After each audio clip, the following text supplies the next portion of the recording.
আলহামদুলিল্লাহ, এই মুহূর্তে আমি একটি পলিপ কাটলাম। পাকস্থলীতে একটি পলিপ ছিল। আমার সম্মানিত এক রোগী তিনি এসেছেন। তিনি ১ম এই এসেছেন আমার কাছে। উনাকে আমি আগে কখনো দেখিনি। এবং পলিপটিও আমি ১ম দেখলাম। তিনি অন্য জায়গায় সেই এন্ডোস্কোপি করেছিলেন। সেখানে তার পাকস্থলীতে পলিপ ছিল এবং তিনি সম্ভবত ভুল বুঝেছেন যে কেউ হয়তো উনাকে ভুল বুঝিয়েছিলেন যে এই পলিপটি ওষুধের মাধ্যমে চলে যাবে। কিন্তু উনি ওষুধ খেয়েছেন অনেকদিন, কিন্তু পলিপটি যায়নি। যে কারণে তিনি আমাকে দেখেছেন ফেসবুকে, ইউটিউবে যে আমি পলিপ কাটি, সেই হিসাবে তিনি আমার কাছে এসেছেন। তো আমি খুব যত্ন সহকারে এবং দক্ষতার সাথে, অভিজ্ঞতার সাথে তার পলিপটি মাত্র কয়েক সেকেন্ডে আমি কেটে দিলাম। তো তারই একটি অভিজ্ঞতা আপনাদের সামনে উপস্থাপন করার জন্য আমি উপস্থিত হয়েছি। তো আমি সেই এন্ডোস্কোপিটি এবং প্রসিডিওরটি এবং যে পলিপ কাটলাম সেই কাটারটি আমি আপনাদের সামনে উপস্থাপন করছি।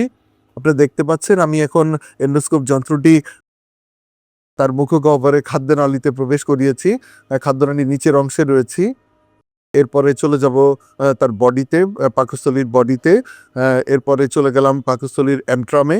আপনারা দেখতে পাচ্ছেন পাকস্থলীর নিচের অংশে। এবং এরপরে চলে যাব হলো ডিওডেনামের প্রথম অংশ এবং সেখান থেকে দ্বিতীয় অংশে যাওয়া যায়। আমি না যেয়ে চলে আসলাম, যেহেতু ভালো দেখলাম এন্ডোস্কোপিটি পুরাপুরি ভালো আছে, মানে তার পাকস্থলীটি ভালো আছে, ডিওডেনাম ভালো আছে। এখন আমরা পাকস্থলীর উপরের অংশ ফান্ডাসটি আমরা দেখব। তো ফান্ডাস দেখতে যেয়ে আমরা খুঁজে বের করব সেখানে পলিপটি কোথায় রয়েছে। তো আমরা খুঁজছি পলিপটি কোথায় রয়েছে। এখানে পলিপটি পাওয়া যাচ্ছে না। তার অনেক মুখের মধ্যে অনেক থুতু ছিল, সেই থুতুগুলি সেগুলোকে ঢেকে রেখেছে দেখা যাচ্ছে। তো এই কারণে পাওয়া যাচ্ছে না। তারপরেও খুব সূক্ষ্মাতি সূক্ষ্ম রূপে দেখলে সেটি পাওয়া যাবে। আমরা খুঁজে বের করতেছি, একটু সময় নিচ্ছি। আপনারা দেখতে পাচ্ছেন সেই পলিপটি আমরা খুঁজে বের করার চেষ্টা করছি। পলিপটি আমরা খুঁজছি, খুব অল্প সময়ের মধ্যেই আমরা পলিপটি পেয়ে যাব। আমরা চেষ্টা করছি খুব স্বল্পতম সময়ের মধ্যে তার পলিপটি খুঁজে বের করে সেটি কেটে ফেলতে।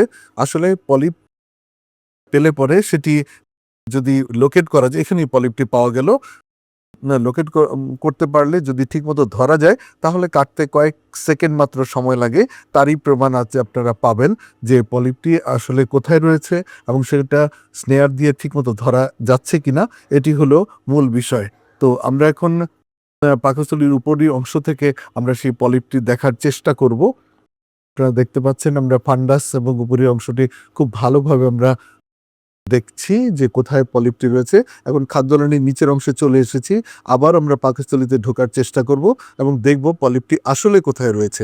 আমরা এখন কিন্তু খুব স্পষ্ট দেখতে পাচ্ছি পলিপটি আসলে পাকস্থলীর বডিতে রয়েছে এবং খুব সুন্দরভাবে দেখা যাচ্ছে।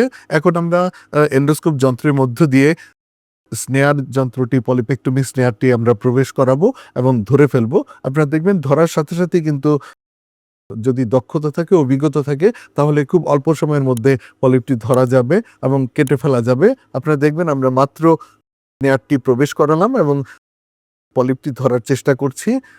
আমরা পলিপটি ধরে ফেলবো খুব দ্রুতই। হ্যাঁ, আমরা পলিপটি ধরার চেষ্টা করছি এবং দ্রুতই ধরে ফেললাম এবং মুহূর্তের মধ্যে আমরা কেটে ফেললাম। আপনারা দেখেন পলিপ কিন্তু কাটা হয়ে গিয়েছে।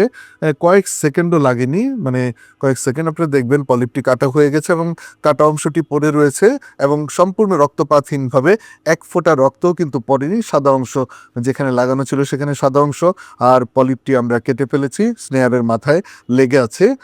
মাত্র কয়েক সেকেন্ড, হয়তো ১-২ সেকেন্ড লাগবে।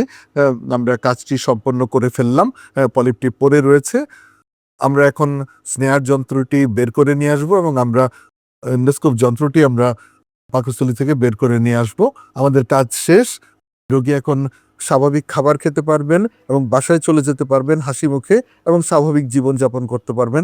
সম্পূর্ণ রক্তপাতহীনভাবে আমরা কাজটি করলাম। তার কাছ থেকে জানবো, ভাইয়া আপনি কোন পরিপ্রেক্ষিতে আমাদের কাছে আসলেন এবং কি অবস্থা, আপনার অভিজ্ঞতাটা কি, বা আমরা যে এই যে অল্প সময়ের মধ্যে কাজটা করলাম এতে আপনি ব্যথা পেয়েছেন কিনা, কত সময় লাগলো, আপনি সন্তুষ্ট কিনা, এই জিনিসটি আমরা জানবো। ভাইয়াকে একটু দেখাও তাহলে। আলহামদুলিল্লাহ, আমি অনেক সন্তুষ্ট। আমি একদম টেরই পাইনি।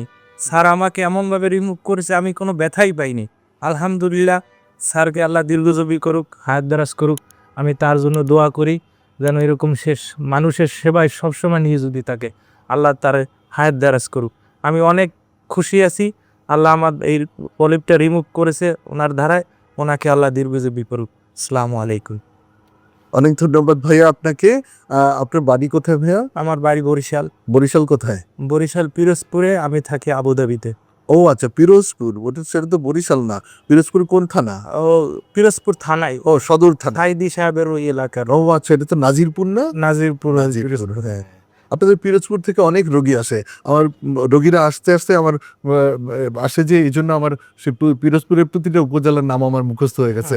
যেমন আপনাদের রয়েছে মঠবাড়িয়া, হ্যাঁ, কাউখালী, ভান্ডারিয়া, সব আমাদের আদিরপুর, আশেপাশে। ইন্দুরকানী, স্বরূপকাঠি, পিরোজপুর সদর। বুঝছেন, আমার নামগুলি সব মুখস্থ হয়ে গেছে।